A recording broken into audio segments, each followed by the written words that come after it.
All right, everyone, welcome to So What Do You Know About Business, episode number 8. This is the time where it's happy hour here in Central Time Zone, so grab a cocktail, hang out with us as we talk lessons learned in business and just juggling life and business all at once. So I'm your host. My name is Erin Smith, and I'm here with 4 other lovely women entrepreneurs. And this is the time where we go around the round table, we introduce ourselves, we say what we're drinking because it's happy hour. Cocktails are not required, but they are encouraged. And today we're going to answer a question since it's the holiday season, whether you celebrate Christmas or Hanukkah. It's my understanding Hanukkah you get presents too. I don't know. I've never celebrated it. But I want to know one thing that you asked for Christmas this year or for Hanukkah, holiday season. So we have Miss Maggie Patterson here. She's in for Megan. And Maggie, thank you so much for being our guest. I'm going to let you go first. So introduce yourself, tell us what you're drinking, and then one thing you asked for Christmas. Okay, so I am Maggie, playing the role of Megan today. And I hang out with Megan a lot, so I feel like I can adequately represent her. I am drinking some awesome sparkling water because I have work to do, and I'm the only parent at home, so I feel like I should be responsible. And the one thing I asked for Christmas is the same thing I have asked for the last 8 years. I have asked for a trip to somewhere warm, so we are going to Florida in September February, because it is, I live in Canada, so it's stinking cold and snowy, and I can feel seasonal affective disorder creeping up every single day. So I need my time in the sun. So I have 10 days coming to me soon in the wonderful, warm sun of Florida. Very nice, a little vitamin D. And Maggie, what's your business, so we all know? Oh, my business is I'm a marketing consultant, and I focus mainly on storytelling, content, and promotion, and that is over at maggiepatterson.com. Awesome. All right, Chandra, I'm going to go to you next. Hi, I'm Chandra Ackberger, coming to you from Austin, Texas, once again. I'm drinking Framboise, which is raspberry beer, basically, but good.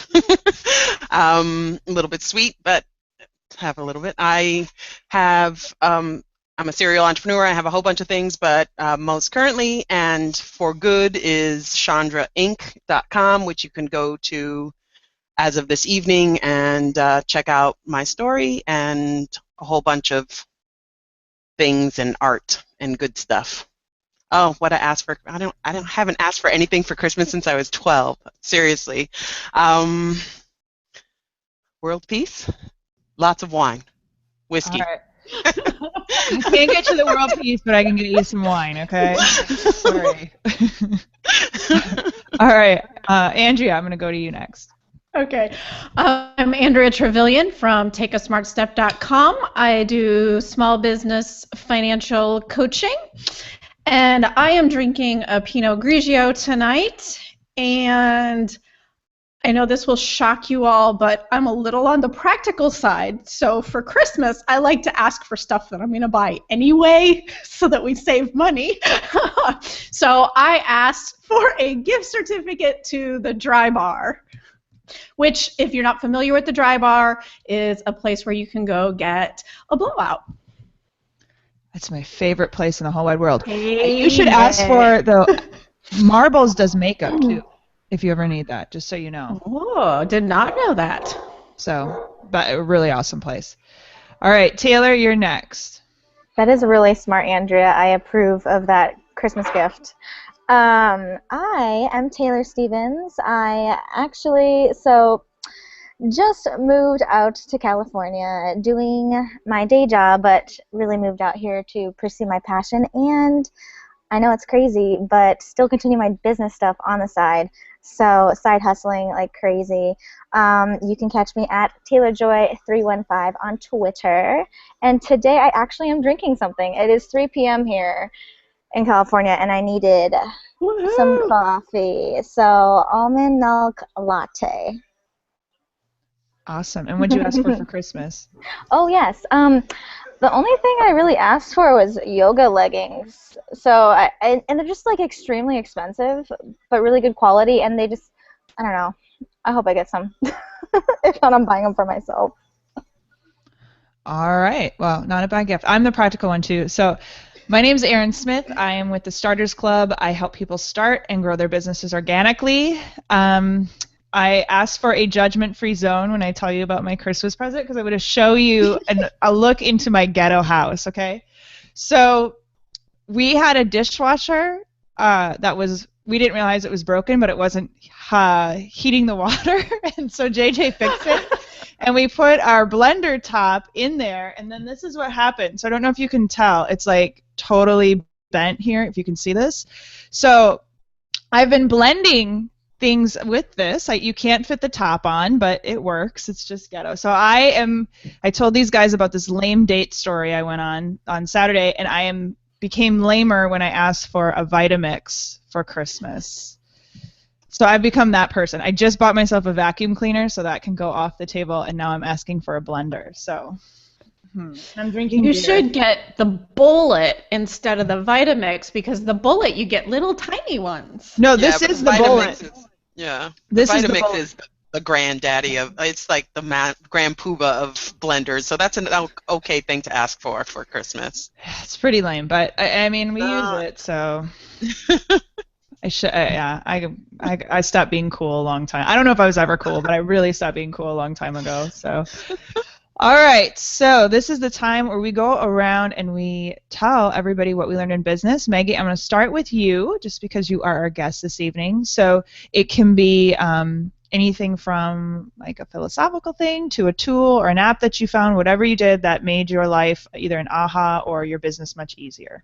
So this is an aha, and it might be a bit of a hot button topic, but I had a situation, and the names have been protected, but someone I was dealing with wasn't going to do something they were supposed to do.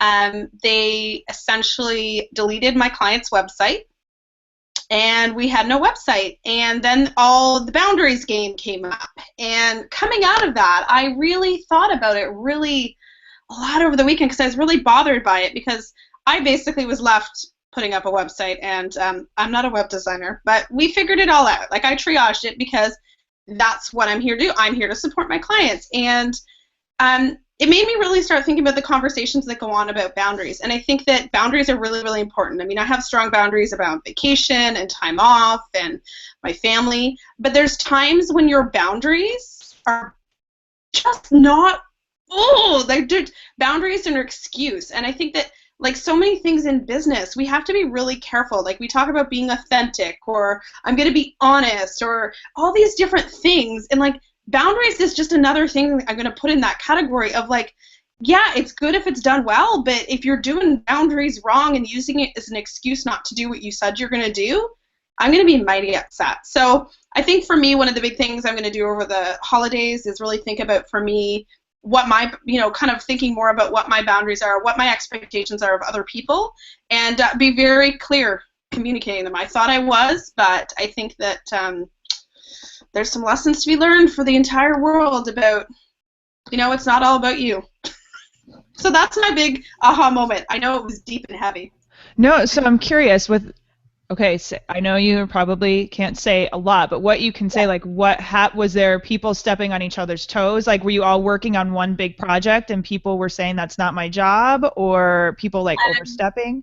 Essentially, everyone had their role, and the person that was supposed to handle a specific thing was in over their head. And I told it, hey, it happens to all of us, but instead of raising their hand and saying, listen, I'm not quite sure how to handle this, they unleashed a course of action which had pretty major consequences, and then basically said, oh, sorry, I got family stuff, I gotta go. And that's, what, sometimes, part of being in business to me is sometimes you're going to have to prioritize your business over other things, because that's the right thing to do, and how to service your clients. And I think it just really threw me for a loop. And it bled into my weekend, and that's fine. My client gets it.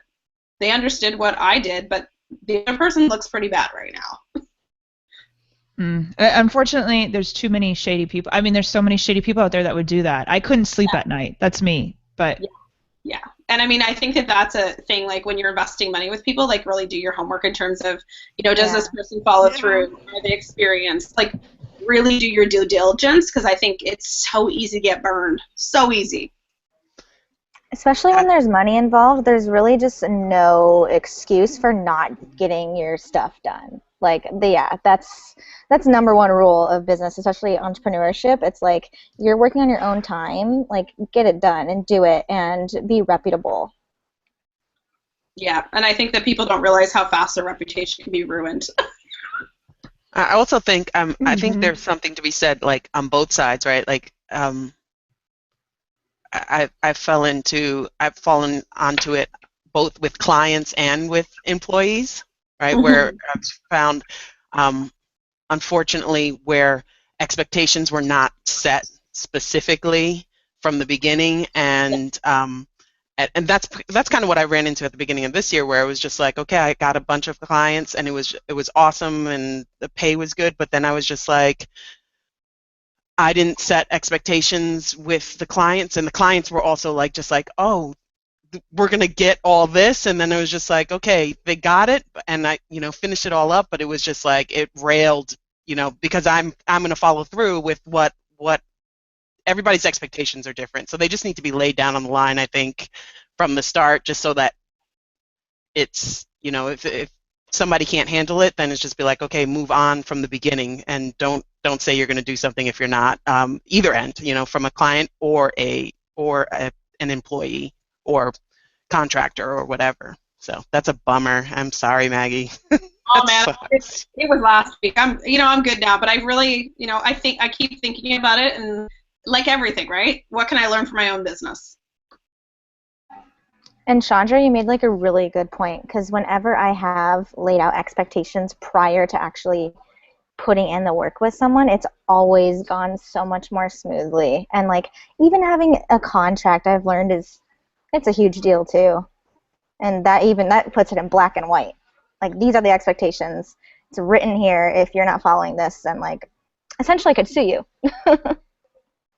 Yeah, we're I think three of the five of us here right now are in Thrive Hive, which is like Jules and Sandy's gig. But yeah, I sent all my old contracts to one of the developers or one of the designers on the site, because she's just kind of starting out and trying to feel out all. And I reached back into one of my old hard drives, and I was just like, here.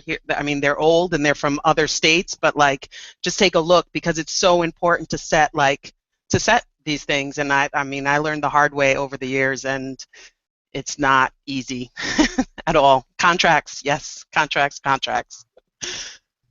Yeah, can't have enough contracts. But it doesn't have to, I think the other thing is it doesn't have to be a scary contract. It can be like a friendly, firm, this protects both of us contract. And I think that a lot of times it's like, it doesn't have to be 15 pages of legalese. It can be fairly straightforward and set a foundation for everybody. And I think that's key. What you said is it doesn't have to be all legalese, because most people look at contracts and they're like, oh, this is to protect me from evil. But like, my contract includes things like, I expect you to reschedule within a week if you cancel. I expect you to have your work to me 48 hours in advance. Like, contracts are more than just, worst case scenario. It's like, this is how we're going to function. This is what I expect of you. This is what I promise you. And so all the rules are laid out perfectly. Yeah, like I have email response times in mind. I say Monday to Thursday, you can typically expect a response within 24 hours. And I typically take Fridays off, so response times will be longer. Period. Yep. No one ever questions it, but they also know if I'm not responding on Fridays, I'm not working and life goes on. Mm-hmm. No, exactly. Great. I mean, that's a great point, and I think you have to protect yourself too. But like, I love Andrea's point too, just protecting the other person. So yeah. Well, always a good lesson to learn. Hopefully, it didn't burn you too bad. So right. You suck it up, Maggie. Yeah, as my husband would say, harden the blank up. All right, so Chandra, you're next. What did you learn this week? Oh, a slew of things, but coming back to, I guess, probably philosophical, and it's just meeting myself where I am, setting realistic expectations. I am, like all of you guys, a total like powerhouse, right? I just drive through and just say, okay, this is it. This is the goal I have, and it's the end of the year is coming up, so there's the whole rush as well. Just the mental, just I want this stuff done and off my plate.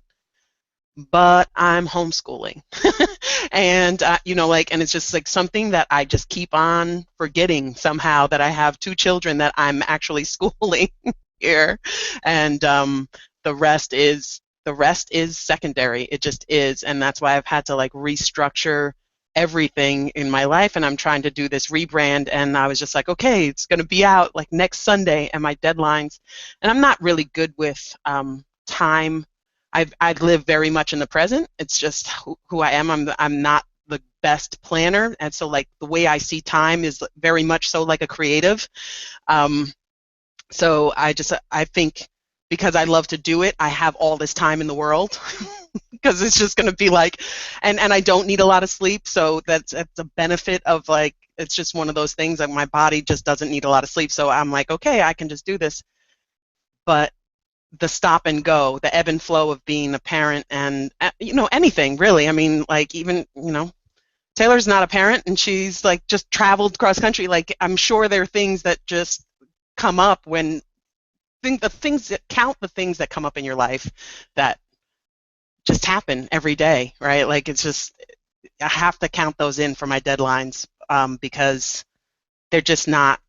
It's what I wanted this year to be. And I was a jerk to myself about not meeting my deadlines. And I have a no jerk policy in my life. Like I don't let myself be around any jerks. I don't work for jerks. I don't have jerks work for me. And you have to consider that for yourself as well. When that mental talk is just like, it does nothing, it doesn't achieve anything, like you can't move on from it. So deadlines, and don't be a jerk to yourself. Those are my 2. Well, and one thing that I actually recommend to, like I've talked to a lot of new mother business owners lately, and the one thing that I tell them is like, if you think something's going to take you 4 hours, you have to schedule 8 hours, because life happens. And if you don't build in that extra time, you're toast.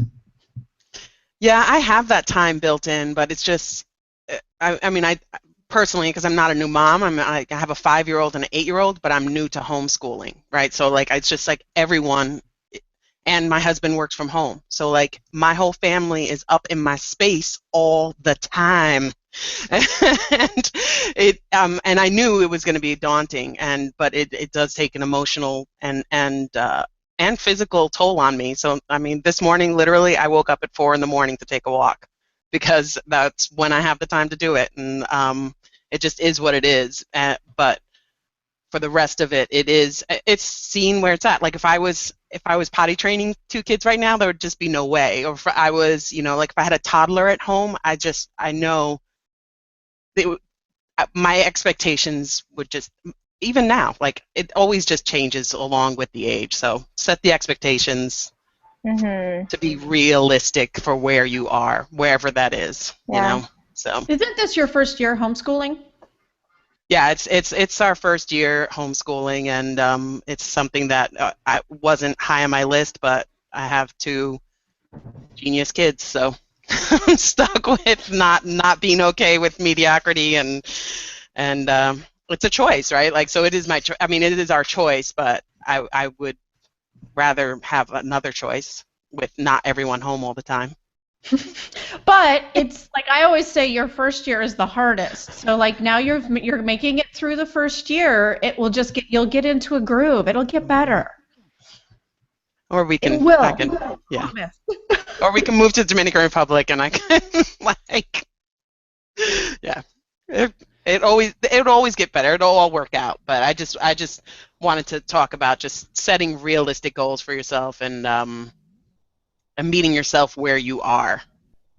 So. Well, and that I'll say this is probably one of the hardest things for, especially having children, because I'm the type I'm with you. It's like I have 8 hours, therefore I can do 50 things because I have a full day to get that done. And then even if you did have a full day, there's no way you can get it done.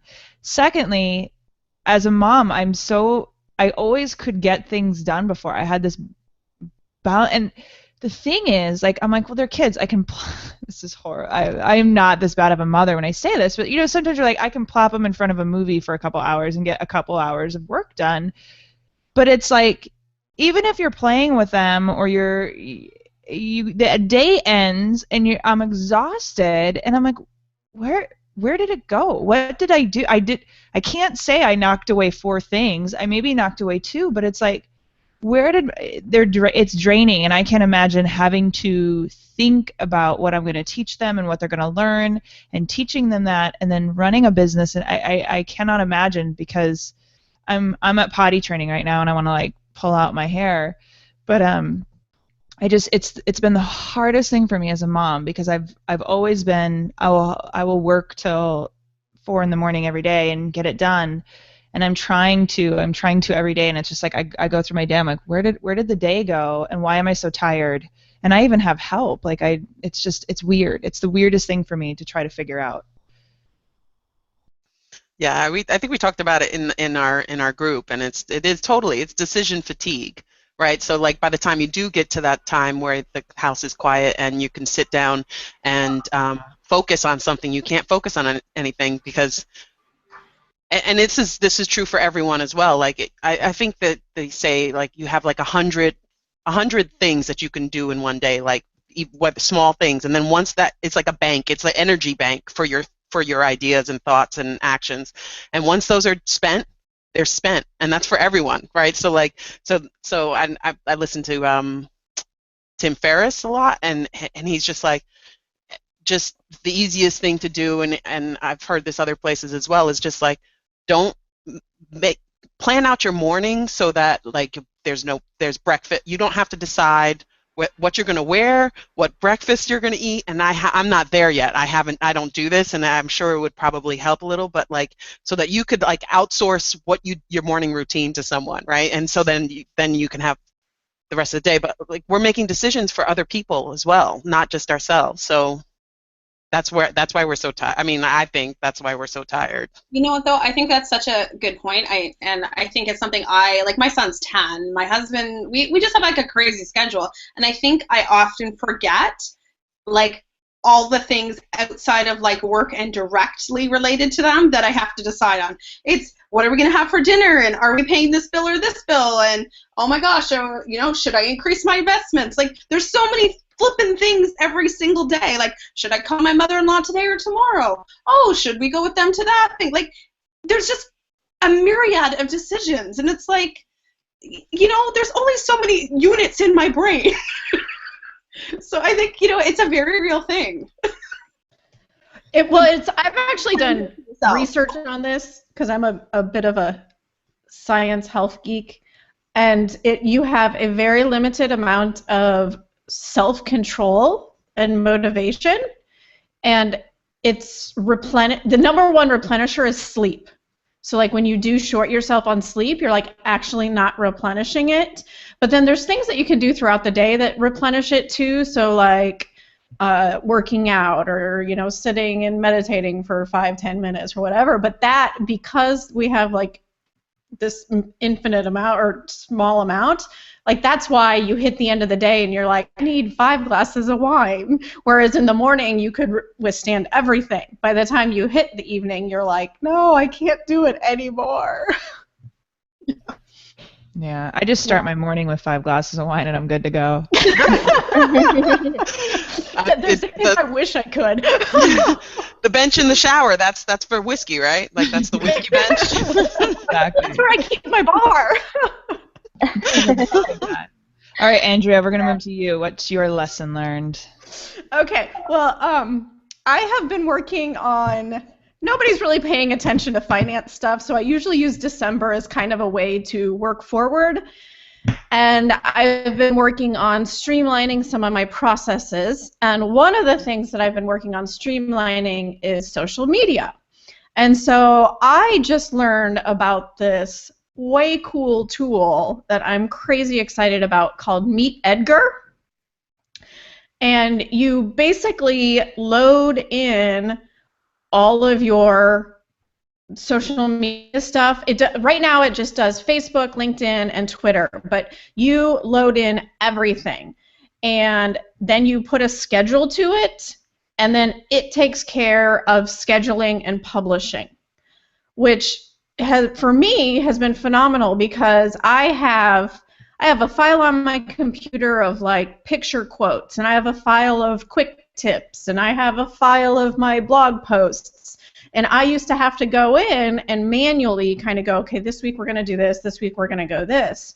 Whereas with Meet Edgar, you go in and you like create a category. So it's like, Smart Step blog posts. And then another one might be life management tips. And another one might be quotes. And then you go into your schedule, and I'm like, okay, every Monday at 9 a.m. I want one of my blog posts to go out. And then at noon, I want one of my quotes to go out. And then it just populates everything. And then you can even go in and look at what the queue is. So like if you go in and you're like, oh, I don't want that one, you just hit a button and it flips it out with something else. So basically, and then the even better part is it has analytics. So it will show you, how many likes you got on it and that type of stuff. And then you can go around and kind of shift stuff to be like, okay, these are my popular ones, move it into the popular. The popular stuff gets posted more often. And it's what everything I had been looking for, everything I had been doing manually, it does for you electronically. And I'm like super excited that I met Edgar. What makes it different than Buffer? I've never used Buffer, so I can't tell you that. Mm-hmm. Okay. But what I like you even load your pictures up, you load your thing, and then you mark which thing it's going to go to, and then it just manages the rest. Oh, okay. Because that's what the first thing that came to mind. It sounds really similar to Buffer, where you can schedule on Twitter and Facebook. I'm not sure about the blog. I've never done it for blog posts, but it gives you some really good analytics and top tweets and stuff like that. But I was curious about comparing the tools, but maybe I'll have to go meet Edgar. Does Buffer keep a library for you? Because I think that's one of the biggest. I don't know. I don't know that. That's what I'm asking. What do you mean? What do you mean? Like just a place for you to store your stuff? Yeah, that's what I love about Edgar is like I would take quotes, for example. I would have how many I don't know how many quotes I use, but I'd go through. Okay, these are the quotes, and I'd set it up every week, and I'd have a file of quotes. But what you can do in Edgar is I have right now 200 saved tweets in my library of quotes. So then when I say on Monday I want at 9 a.m. I want a quote to come up, it pulls from that library. So you can just keep everything in there, like you set it up once, and that's unless cool. like you're doing promos or, but that's what every day. It takes a long time to set up, but what I do is I go through every day and I pull, I don't know, 4 or 5 podcasts. And I create 2 different tweets around that podcast, link to them, and then just save that. And then it'll just keep. I just had somebody pull up one the other day. I did one on Heyo, and he's like, "Do you have? This is awesome. Do you have a affiliate link? I want to get this." And it was like I think it was podcast number 55 or something. So it's the library piece that saved me. That's what I love. And I don't know. Well, and that's like my quick tips I had in like a Word document, and I used to go through and then like schedule a whole bunch of them, but then I would have to mark, like I'd put it in italics, like this was the last one I used, and then I'd have to go back in and like load everything. Yeah, with Edgar it takes you a while to get everything in there, but now it's in there, and their software takes care of deciding, okay, I've already published this, or it's this one's turn.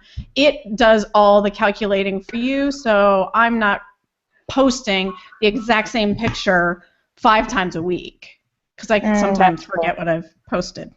Yeah, that sounds really legit and robust. I was a little hesitant at first, and then one of my friends who was doing it, like I made her get on the phone with me and like walk through everything, and after it I'm like, you know what, I'm going to try it. And right now they have like a 60-day complete money back guarantee. 60 days. So they'll like refund all your money for the 60 days if you don't like it. Ooh. And they should give you a free 30-day trial coupon too. I got one. I I'm did gonna not look get it up. one of those. Sorry, Andrea. So there is one thing I don't like about it, though. So with Social Oomph, I could take my podcast stuff, upload it in a spreadsheet, and then it would randomize the tweets. The way they're going out in Edgar, and I actually contacted support because there is no, like, the randomize they have is like a manual randomize. Like, you can, like, move stuff up and down in the queue, but they basically said, like, the way my podcast episodes were going out, it was like, one tweet was episode 44, next was 43, 42, and so it looked really canned, and I was like, that's not what I want. So, like, well, if you randomize them and then upload them, we could, it would be more random. And I thought, well, I really wish you would just get that feature for me. Thanks. So I think that's one thing, like the randomization part, they don't quite have down, but I'm sure it'll come. Everything else about it's pretty stellar. And so, Maggie, It's still pretty new. What do you find the difference between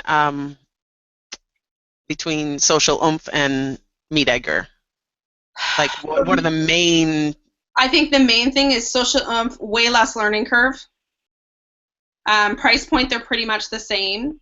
Social Oomph randomizes completely. So if, like, you were just setting up for podcast episodes or something, it would be great. I think Edgar's got a lot more. I mean, it's a lot more robust than Social Oomph. But it all depends on what you want.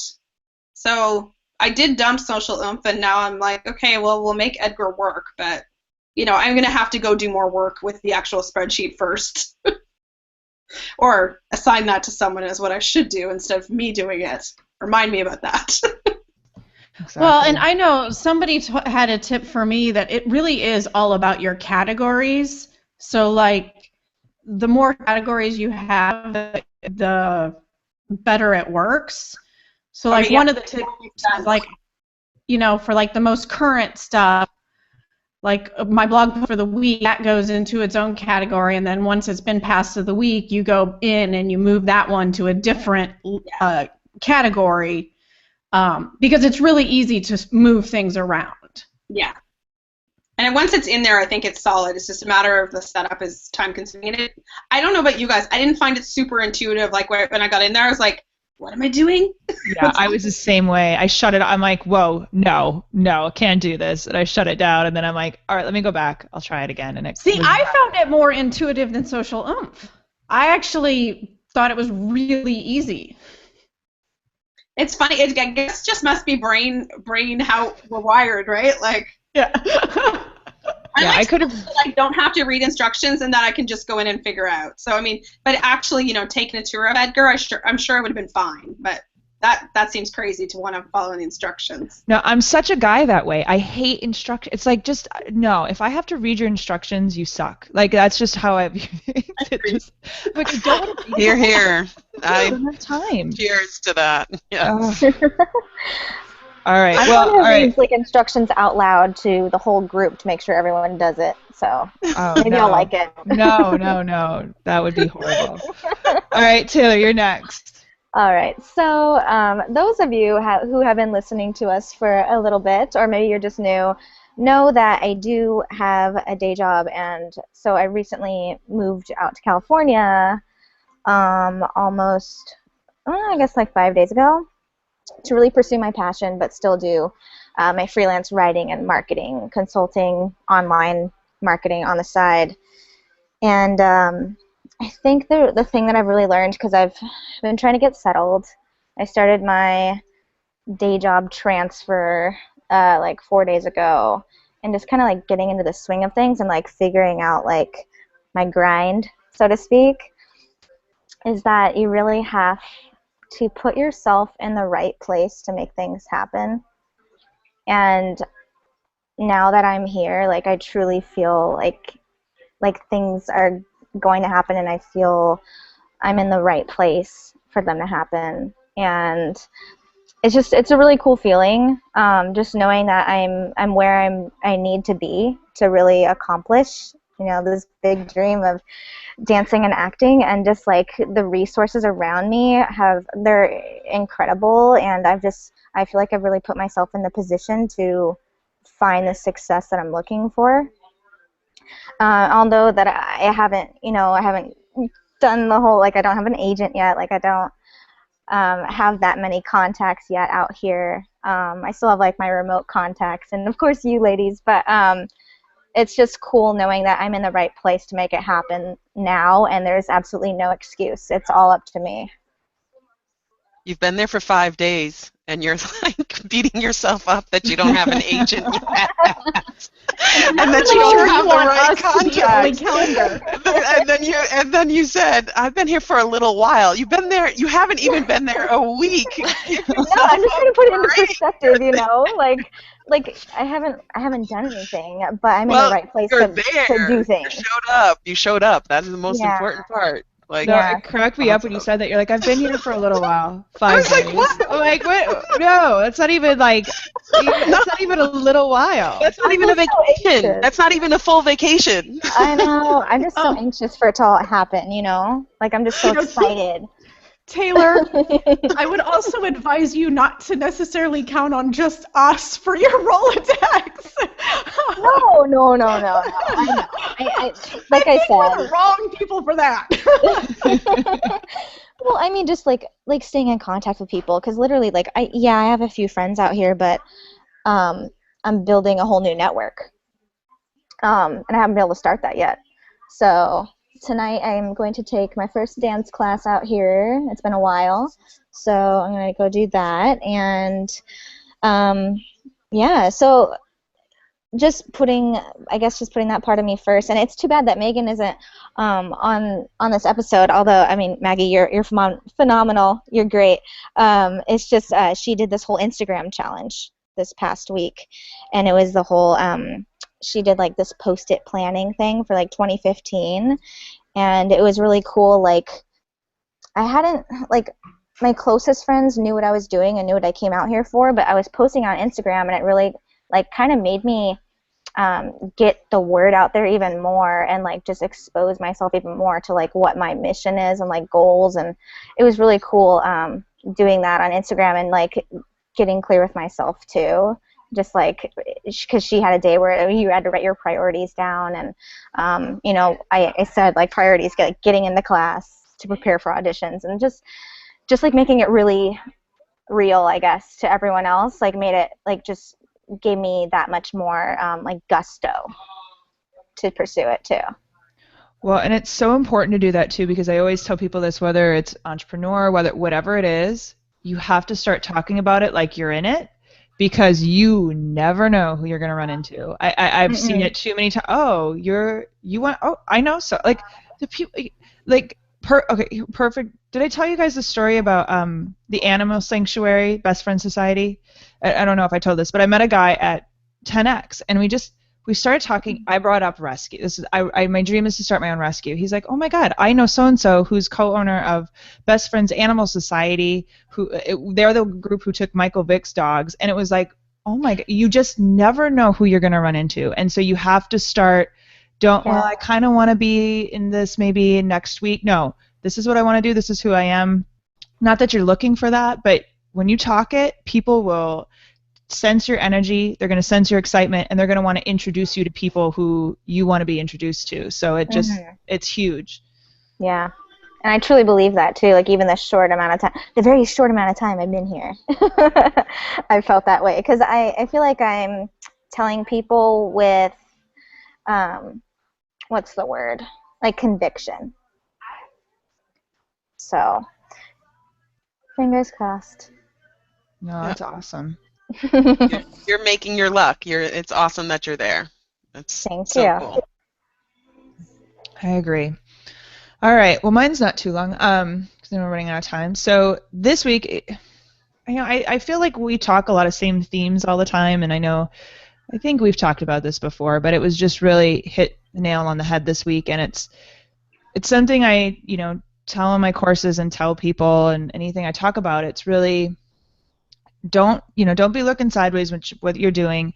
It's starting a business especially is extremely difficult because it's very black hole-ish, especially when you come from corporate America. You're used to every quarter you got somebody telling you how you're doing, and if you're good, if you're bad, what you need to improve on. And when you start your own business, it's very black hole-ish. You're putting stuff out there, and you're like, is anybody noticing? What the hell? I'm not getting all this feedback that I thought I would be awesome and get. And you just never know who's watching you. And it was one of those weeks where, you know, I've kept my foot on the gas. I've been honest, like some weeks are easier than others, and I've just kept my foot on the gas and just talking to somebody. She's like, "Oh, I've been watching you for a while now. I've been meaning to reach out to you, but thanks for reaching out to me first." Or, "Hey, Erin, this seriously all happened this week. Erin, I was randomly on your website. It was a girl I met firewalking back in September or October, whenever I did it. She's like, I didn't know you did you taught social media. Can you come? I'm doing an event here in Dallas in January. Can you come speak at it? Hey, Erin, I thought of you at this, for this one. It was just like this week of like all these, things just kind of coming out of the woodwork, and you never know. And I had a conversation with a good friend of mine this morning. We talked for a long time, and we were just kind of reiterated it because we were talking about our Facebook strategy. We're like Facebook nerds, and we're talking about what we're going to do and how we're going to post it. And she was talking about how she'll post motivational, and everybody's all about that. They like it, they comment, they share. But she was posting pictures of a vacation, which is relevant to her industry. But she goes, she's like, I was never going to post them again because nobody commented, nobody shared, nobody talked anything. But she went to this event and didn't really know a lot of these people, and people were like, oh, I saw your post I saw you were in Turks and Caicos. I noticed that. That's so cool that you were doing that. Or I noticed you were at this thing, and you never know. So although social media and the feedback is great, the retweets, the shares, the likes, all of that's wonderful, keep your foot on the gas even if you're not getting them. Keep up with the weekly stuff. Keep up with the emails. Keep up with whatever you're doing. Just because you're not getting the numbers yet, don't take your foot off the gas, because you never know who is, especially when you're new. People want to see if you're legit. They're going to see if a lot of people come and go. They want to see, is this chick even going to, or person, guy, whatever, are they going to stick around, or are they just seeing if this is fun and then going to leave in 3 months when it gets really hard? So I just can't stress enough, keep the foot on the gas, because it'll turn if it's not turning yet. I don't know if you guys, you just never know. It's so hard. You don't know whatever happening, and sometimes it's really hard. You feel like you're kind of in no man's land. Like when you work for yourself, especially when you're first starting out, and you might be like a solopreneur, you're like, okay, am I just seriously talking to myself right now? And then I actually just started this, but I actually created I use Outlook. Do not use the Google email products. But I created a folder in my Outlook, and it's called Happy. And so every time I get one of those little notes that I'm like, oh my God, somebody's paying attention, I put it in there. So those days that I'm like, okay, really, is anybody out there listening to me? I go to that folder and I'm like, okay, there's people listening to me, because it feels like you're like just alone and nobody's listening. And I totally, well, I have 2 points. One about Outlook, but the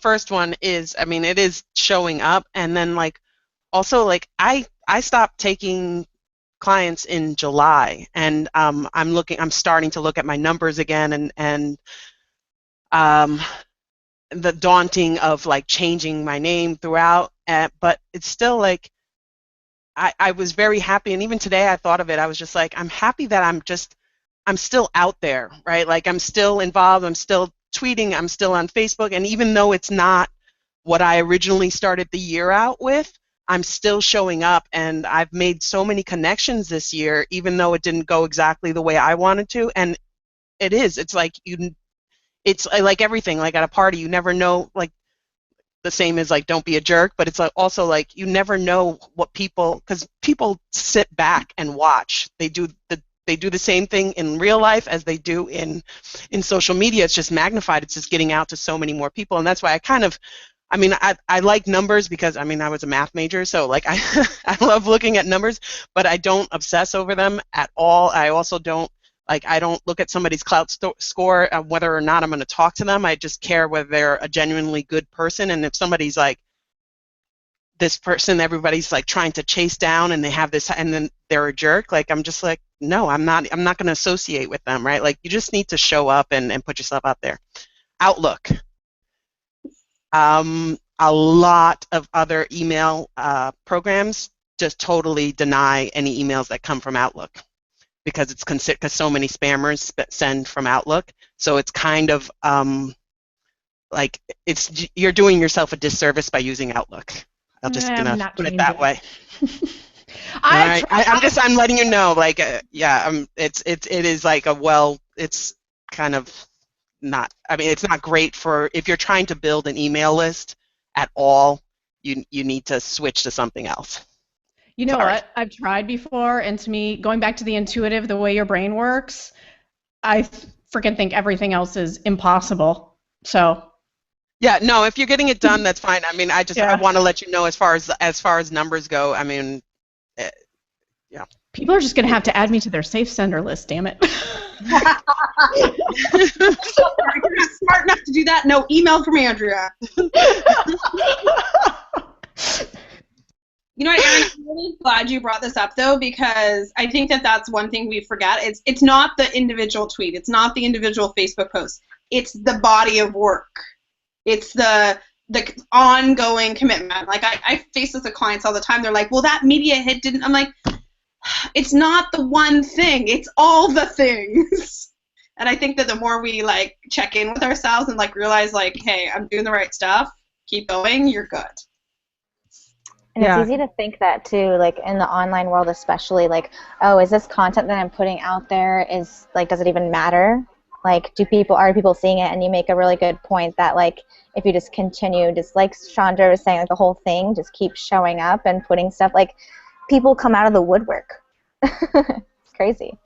No, exactly. And it's like they're kind of waiting to see if you're going to fall on your face. You know what I'm saying? Not to see if you're going to, but like I said, I tell this with networking events. Do you know how many people show up to a networking event once? And then even if you follow up with them, you never hear from them again. So you can't expect to show up anywhere and have people like, oh my God, you are the greatest person ever. No, they're going to learn to trust you. So it's hard, but it's all that momentum. You just got. I literally had 2 clients in the last month that came to me, and they said on our intake call, they said, I have been watching you for one was 6 months and one was a year. And, like, we can't judge the fact that they're not necessarily making that leap then. Maybe it's not the right time for them. Maybe they're not investing. Maybe they want to see if you're proven. So, keep on keeping on. They will show up eventually. Well, it's even like with Maggie, like I know I need your services. I'm in such an overwhelm mode. I've got to have an assistant to help because I'm going to waste my money on you. Not in you know what I'm saying? Like, if I pay for this and I'm not ready for these people, that's money. And it's so you just never know where that person's at. Just to not get you just never know, and you just keep going. Like, I get a lot of response from my email list, like people, oh my gosh, thank you. And it's people that I know could use my services, maybe didn't buy the first time, but I'm slowly, I know what I'm talking about. I'm not, I'm not trying to take your money. I really do know what I'm talking about. And it's, they just need to sit back and watch. So, yeah. Well, I always compare it to building a friendship. Like when I approach networking or building a business, I'm like, my best friends, it wasn't like day one. I was like, oh my God, I love you. It was like the repetitive over time. And that's exactly how you kind of have to approach building your business, because you're building a friendship for the long term. Yeah. And Chandra, what were you going to say? I totally forgot. Cheers. I love it when the hour comes so close. Chandra's extra smiling. I was like, this is. I have no idea. Awesome. Well, we're at our end of the hour. Maggie, thank you so much for joining us today. You were awesome. Yes, thank you so much for having me. I'm happy to sub when I can. All right, awesome. People, I mean, the odds are someone's going to be gone at some point, right? Exactly. No, absolutely. We'll definitely bring you. I know I need somebody in January, so. All right, so we always have the conversation going over in our group. If you go to bit.ly/KNOW business, no business, yeah, bit.ly.no business. Sorry, I think I've had too much beer. keep the conversation over there. We are now on iTunes. I'm so excited about this. So you can catch us on YouTube. You can get the audio version on iTunes. Pretty soon we'll have the video version on iTunes too. We're just going to be everywhere. So be sure to go over and review us and subscribe and all that good stuff so we can keep this going. And as always, thanks for watching. Thanks for listening. And guys, thanks for joining me. I appreciate it. Thanks. You're Bye, guys. welcome. Bye, guys. Bye, everybody. Bye. Thank you.